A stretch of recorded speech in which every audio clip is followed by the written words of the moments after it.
موسیٰ بن نصیر اسلامی تاریخ کے ایک عظیم سپہ سالار اور فاتح تھے جنہوں نے شمالی افریقہ اور اندلس کی فتوحات میں اہم کردار ادا کیا۔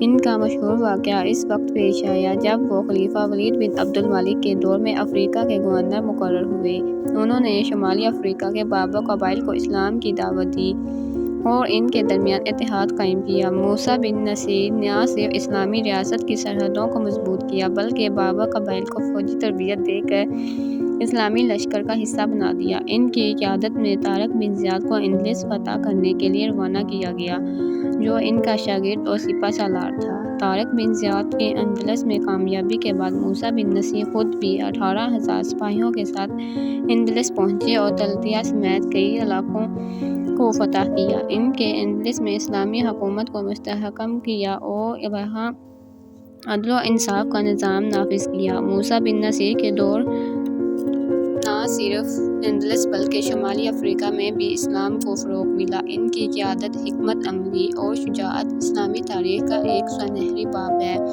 ان کی فتوحات نے مسلمانوں کے دائرہ اثر کو مغرب میں وسیع کرنے میں کلیدی کردار ادا کیا۔